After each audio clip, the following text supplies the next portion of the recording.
do here? My name is Lynn Scott. I'm the Sustainability Coordinator for Principia School, and then I also teach upper school science. Gotcha. And then how do you spell your name in case someone else sees it? Lynnnescott. Okay. And then I'm just curious, what does a sustainability coordinator do? Like, what do you do? What is that? Yeah. So my job, basically as a school, we've taken the United Nations Sustainable Development Goals and made that kind of an umbrella for everything that we do. So my role as a coordinator is to support every level of the school in working to integrate the Sustainable Development Goals into our curriculum and into our practice, our everyday practice. Why is that so important? Yeah, so when we look at who we are as people and as educators, who we are looking to help develop our students to be, Principia really cares about the betterment of humanity. And if we're going to take that concept and think about what that really means, we are looking at people and our planet, and understanding how our interactions, what those interactions look like, and how we can work together to that betterment of humanity.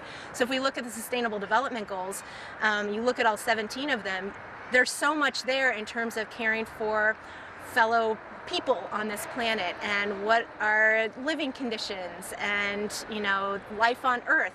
Climate action, all of the various things and how we interact is so important. So that's really foundational to what we're doing as a school. Then where are we standing right now? So right now we are in this fantastic orchard that we've been able to have for the last 5 years. It's really exciting. We worked with, in 2017, my sustainability class really was studying food systems and how food is grown, and we were learning about various principles and realized that here at this school it'd be great to have an opportunity to showcase some of these ways that we can grow food in that connect with the planet and connect with people in such a meaningful way. And so we connected with Matt Laban from Custom Foodscaping, and he came and worked with our students and helped us look at the land and understand where would be a good placement for this orchard. So the students worked together coming up with food that we would want to have grown here, the design, the layout, and collectively created it and designed it and put it in place. That was in 2017. Wow. The other thing that was really cool is because as an educational institution, we didn't want it to just sit here. We wanted there to be important signage that helps to educate everybody that comes. So you'll see here in this orchard, you'll see signs that explain the design and how we're being smart with how water is incorporated and how water moves to minimize any external inputs that would have to be incorporated here. So the signage is there, the students were helpful in making that happen and really understanding the principles of what's going on here. This is wonderful. So what are some of the things that are here? Oh, can you fix her Oh, microphone? gosh, Yeah. yeah. Okay, I was like, is it my hair? Is it? No. Do you want me to redo anything? No. Okay. No. There we go. Okay. Okay. Okay, so then We're can still you going. talk Okay. about some of the things that are grown here? Yeah, so I should also add, back in 2017, the students pitched this idea to a donor at the school to raise money to make this happen. The donor was really excited about apple trees, so that is one of the things that we have growing. So we planted apple trees, and then we've got varieties of pear, we have persimmon, we have pawpaw, and we have this giant plum tree that has just exploded and produced more than we really ever expected. So that's on the tree side of things. And then if you kind of look at the next level of shrubs next to it, we've got different June berries and Nanking cherries and other kind of berries. And then at the herbaceous level at the ground, there's all kinds of herbs that students have been able to harvest, and even our dining services has harvested. And then a ground cover of strawberry, which the strawberries have just been amazing. Students come out and eat them all the time. We've had the equivalent of a strawberry festival by having like giant 5-gallon buckets of strawberries harvested and taken up to the dining services and used in fall spring festivals and things like that. So what do you think it teaches? I mean, how have the kids responded over the last 5 years? Because obviously kids move on maybe, or, you know, if you were in high school, you wouldn't be here to see it 5 years later, potentially, right? Yeah. So how have the kids responded over and over? It's, you know, it's really neat because this has grown and developed over those 5 years, but there's something that's happening at each stage along the way, and it's so powerful to the student learner to understand all of these stages. So every single year our kids are out here and it's like they get to witness something new. So this is the first year that we've really had a lot to harvest, and it's really fun because you have kids that are like, oh, I remember when we could just harvest strawberries from here, and now they're out here, you know, getting a taste of a pear and experiencing a pawpaw for the first time, you know, getting, you know, reaching up to grab an apple from the tree. Like, it's really special. They're experiencing the produce, they're experiencing the harvest in unique ways all along the way. Yeah. Oh my gosh. Well, that's great. Is there anything that you want to add that I'm forgetting to ask? I think it might be fun to kind of, I don't know, you can include what you want, but I think it's neat to identify all like different grade levels and how they have been utilizing this space, because it really is powerful. Like every level of the school is utilizing this space in unique ways. We have our early childhood kids out here. They're tasting herbs all the time, learning about, oh, is that what a mint tastes like? Some of our early childhood teachers, you know, they picked a persimmon, they picked a pawpaw, and they've got the kids tasting it. We've got our lower school kids learning about seed dispersal in here. They're looking at that process of fruit development, and so they can come and watch that from flower to fruit and talk about pollination. You know, there's so many lessons that are incorporated right here. It's a great model and great grounds to be able to do that. And then in my level at the high school, the kids are out here understanding how water is moving and also being able to taste things. So just the exposure that it provides students is so powerful to new flavors, new principles. So it really provides rich learning at all levels. Oh, I love it. That's it. That's perfect. Okay, Unless you can think of anything. Good? Okay. No. Edit and I you get say like, oh, Okay. what's going on? Okay. You know. All right, so this is the persimmon tree, one of them. We've got two, and you can see this is the first year. If you feel it, some of these are hard, but there are some that are actually ripe on the tree and soft. This one is soft. Like this one. Feel that one. And watch out on your left. Kind of harvest. And we, again, our early childhood kiddos are tasting them. I'm making with my, like in a cultural variety like this, and it is so different. Should we open up one? Should we? Yeah, that okay. would be cool. Should we?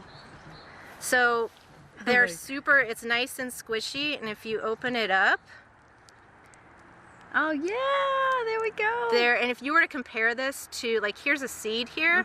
If you were to compare this to the ones that are out in the woods, like, there's much fewer seeds in here and much more fruit. Okay, so just a better variety. Like It's, yeah, and it's really delicious. I mean, I'm happy to, if you want to try some. okay. Do you want to try Yeah, any? sure. Yeah, Okay. yeah. So we can open it up. Oh, is that?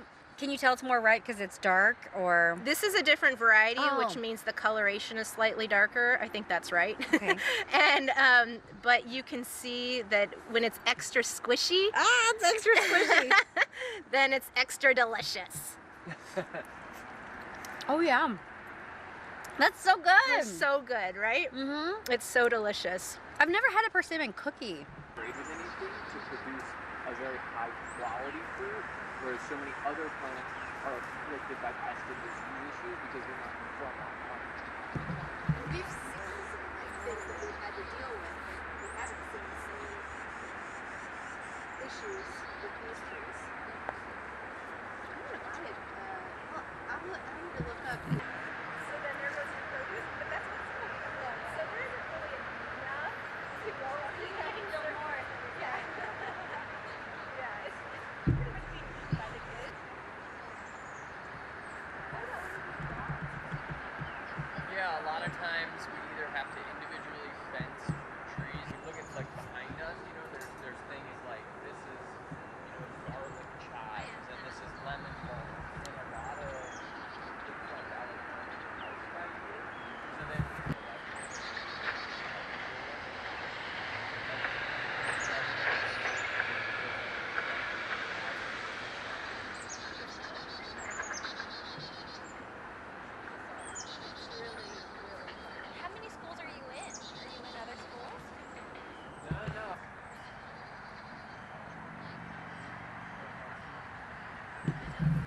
gosh. Okay, so We are ready.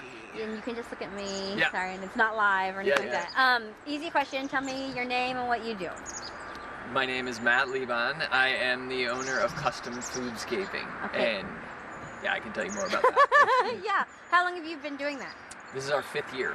Oh, so you did this on your first year? Yes. Oh, so that's like a baby. Oh then. my gosh, totally. And it feels that way because it's been such a good relationship like throughout the 5 years. Mm-hmm. We've been, Lynn and I have been in touch and with the other folks here on the team at Prin. So there's been a relationship built, which has been really special. Oh my gosh, then what does it mean for you to see like all these treats bearing fruit and... Yeah, I guess it means everything. It's like, this is what it's all about. And when we started, which is, helping people create food producing landscapes and empowering people to engage in those spaces. So to hear Lynn talk about how all the kids from the pre-K through 12 institution are actually utilizing this space, like that's the reason that we do this work, is so that people will engage and have, what we like to call like magical food moments. Those moments where they're like, my gosh, this is amazing. Like I'm harvesting strawberry or this lemon balm or this mint or apple or whatnot. Yeah, and I love, okay, let's go back to your business because I didn't know it was just 5 years old. Like I thought it had been around forever the way I had like looked at, looked at things and just heard about a little bit about you. What moved you to do it? Like because you were were you at the Earth Dance Farms, Earth right? Dance Organic Farm yeah, School. so you were there and then you were like, okay, I'm gonna do this on my own. What led you to that? I think that, throughout that time, if we go back, 10, 15 years, and we've kind of seen the farm to table movement grow and people, just the whole interest in farmers markets and growing your own food. And so a lot of people started to ask, like, how can I have my own little Earth Dance? How can I grow food myself? And there's no real, like, previously there was no real professional that you could call whose expertise was in like growing food, but would actually come to your house or your institution and set up that food producing landscape with, professional design information, guiding them, as well as access to the right plants, because, the right plants in the right place make all the difference for success. Well, and that goes to say that it's different than gardening because you're looking at like what our native plants are, and then also like when it comes to season or whatever, or having perennials, so that you can not be so labor intensive, right?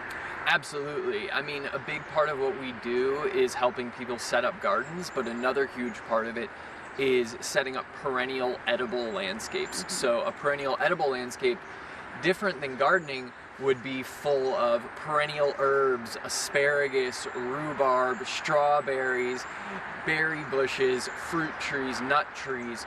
These are systems and plants that every year after you plant them, they get stronger and more productive over time. And there's less work needed over time. So it's like this great balance. I think of it as a savings account. Oh, that's great. Unless you're spending. But it's great because I think, like what Lynn was saying, that if the strawberries are coming, if you can harvest them when you're still in school, that's huge, rather than having like these bountiful summer months or something when no one's here, right?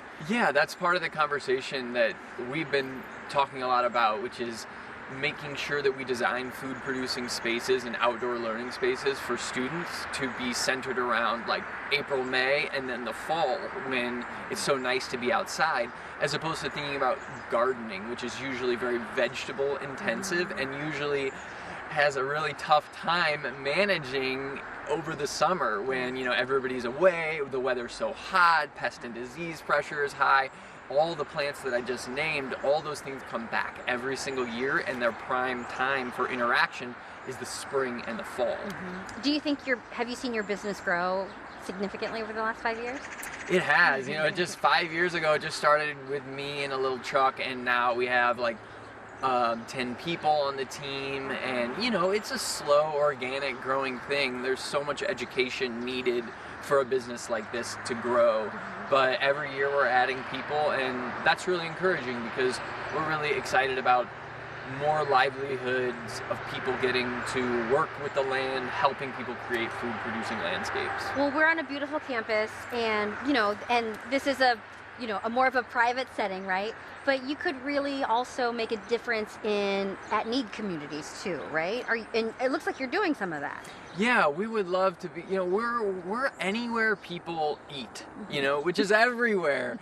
And, you know, my own story is that I grew up out here in the suburbs and totally didn't have an education or a connectedness to native plants or local food or watching the birds, the bees, and the butterflies.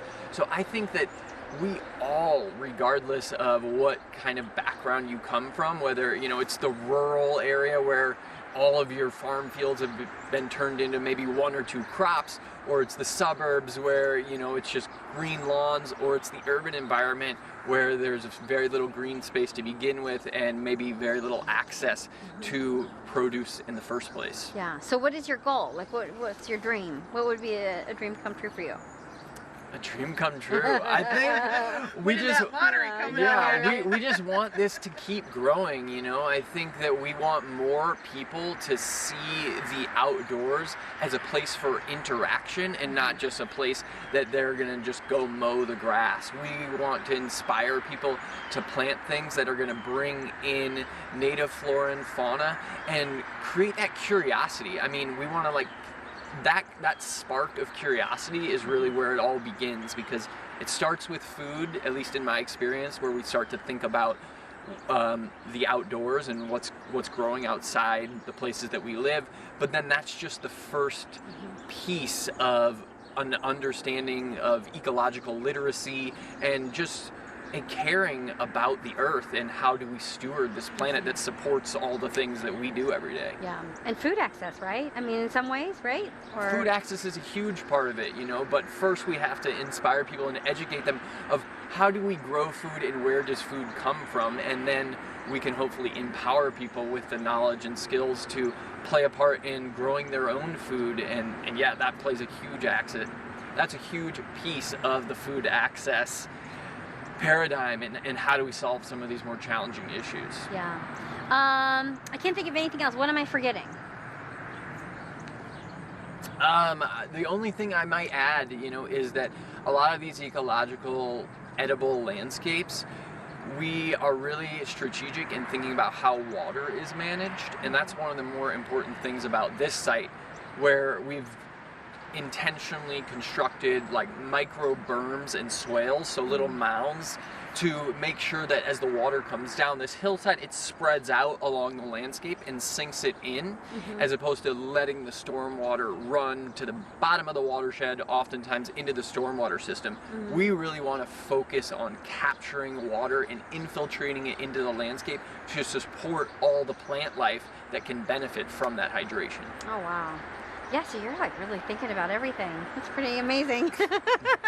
There was a time where all of us thought about these things not that long ago. You know, we literally, our life depended on thinking about the rain. We had, you know, it was like vital to our entire human history, and only until now are people not thinking about it. Yeah, because it's so easy. You think, wait, celery grows in the grocery store. No, Right. Yeah. Yeah. It's hard not to. Okay. My hands warm in my pocket. Yeah, so we're it ready. wasn't working. Yeah, the asters, I mean, so gorgeous this year, and I mean, I'm just thrilled with that. Okay, and then go ahead and walk toward me again, and I'll get your... Persimmon, I mean, pawpaws, Yeah. that's been so fun. Have y'all been using the mint still? We have been using the mint, Cool. absolutely, yeah. And that is a like exciting thing that everyone goes to, and now the kids are like, oh, the chocolate mint! Yes! So that's super fun. Oh, it's chocolate. Today, so it's a combination of a raised bed and then there's going to be like ground beds here where we can plant directly into that bed with improved soil, and then we've actually got this. So we try to. Guys, just looking at skill questions. Like how much does the person have a consultation? How much does it cost? Yeah. Consultation. And then like garden projects like this. Okay. I'm always curious. Oh. Yeah. You know, because it's an expense that a lot of people aren't like generally thinking about, you know, like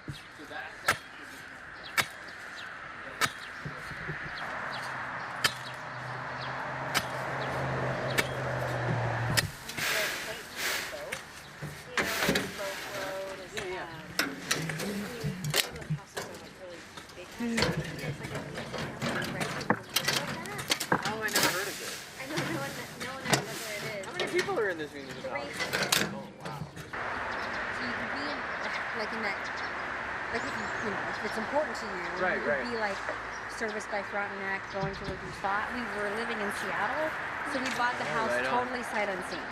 Oh my gosh, you lucked out. Yeah, I feel It's like, so- I'd love to and even figure they, that out. You know, it's so hard to. well, even if like, even in our little area in Crystal Lake Park, Yeah. we have a park, Uh huh. a cute little park. Like, what if that little